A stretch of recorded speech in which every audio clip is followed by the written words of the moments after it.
برادران اسلام، یہ تکبیر تشریق کیا ہے، یہ کیوں لگائی جاتی ہے اور ہم پر کس وقت یہ واجب ہے، کب سے کب تک ہم نے یہ پڑھنی ہوتی ہے، اور اس تکبیر تشریق کا آغاز کیسے ہوا، اس کا پس منظر کیا ہے؟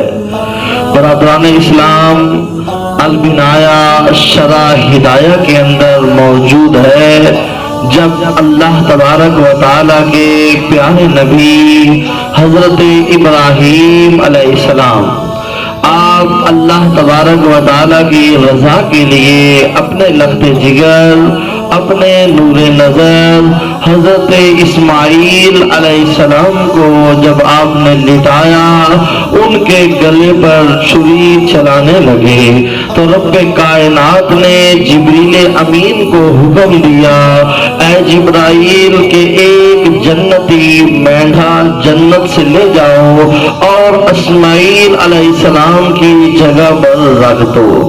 حضرت ابراہیم علیہ السلام جب اللہ تبارک و تعالیٰ کے حکم سے جنتی مینڈا لے کر روانہ ہونے لگے تو آپ نے وہاں سے دیکھا کہ حضرت ابراہیم علیہ السلام کے ہاتھ میں چھری ہے اور وہ اپنے بیٹے کے گلے پر پھیرنے کے لیے بالکل تیار ہے۔ تو آپ نے سوچا کہ کہیں میرے پہنچنے میں دیر نہ ہو جائے، تو حضرت جبریل امین آپ نے وہیں سے بلند آواز سے کہا، اللہ اکبر اللہ اکبر۔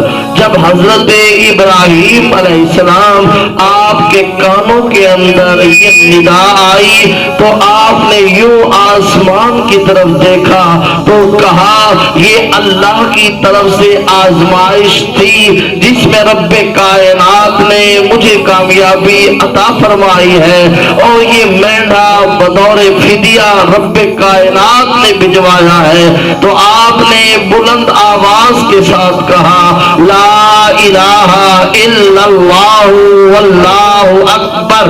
جب آپ کے بیٹے جو زمین پہ لیٹے ہوئے تھے اور اللہ کی رضا کے لیے اپنی جان کا نذرانہ پیش کرنے کے لیے بالکل تیار تھے، جب آپ نے اپنے والد محترم کی زبان سے یہ کلمات سنے، لا الہ الا اللہ واللہ اکبر، تو آپ نے سر اٹھایا تو آپ نے بھی بلند آواز کے ساتھ کہا، اللہ اکبر وللہ الحمد۔ اور رب کائنات کو ان نفوس قدسیہ کے یہ الفاظ اتنے پسند آئے کہ رب کائنات نے ان الفاظ کو اکٹھا کیا، ان کا ایک مجموعہ بنایا اور امت مصطفیٰ کو تحفہ عطا فرمایا کہ جب بھی یہ دن آئے ابراہیم خلیل اللہ کی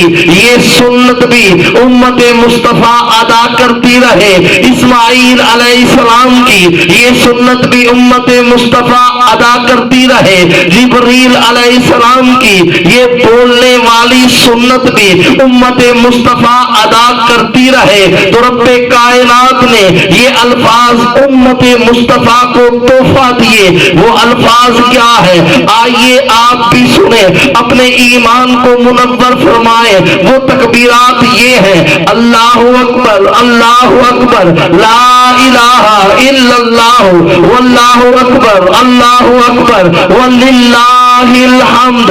یہ ہے تکبیر تشریق۔ برادران اسلام، اب آتے ہیں ان تکبیرات تشریق کے احکام کی طرف۔ یہ 9ویں ذی الحج کی فجر کی نماز کے بعد سے لے کر 13ویں ذی الحج کی عصر کی نماز کے بعد یہ واجب ہے، اور یہ تقریباً 23 نمازیں بنتی ہیں، اور ہر اس نماز کے بعد، فرض نماز کے بعد جو جماعت مستحبہ کے ساتھ مسجد میں ادا کی گئی ہو۔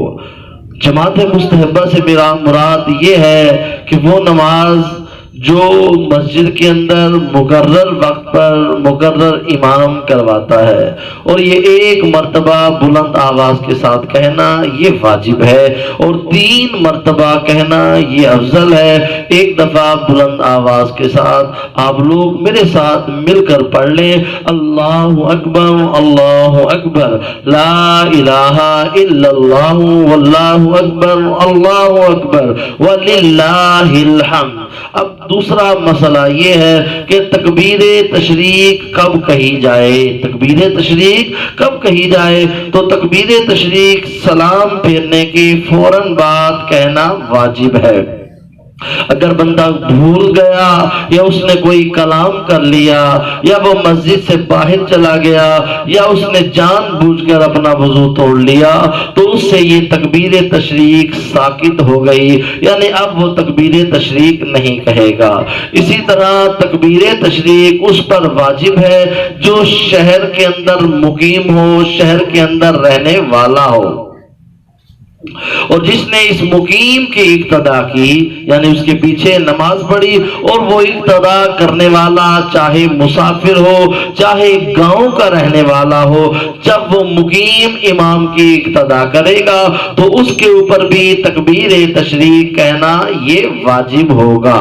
اسی طرح اگر مقیم نے مسافر کی اقتدا کی، مقیم نے مسافر کی اقتدا کی تو مقیم پر واجب ہوگی کہ جب وہ اپنی نماز مکمل کرے تو فوراً بعد تکبیر تشریق کہے، اگرچہ مسافر جو امام اس کے آگے ہے اس کے اوپر تکبیر تشریق واجب نہیں ہے۔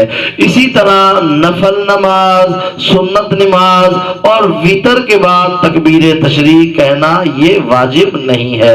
اسی طرح برادران اسلام جمعہ کے بعد، نماز جمعہ کے بعد تکبیر تشریق کہنا یہ واجب ہے، تکبیر تشریق کہنا یہ واجب ہے، اور عید کی نماز کے بعد کہہ دینا یہ افضل ہے۔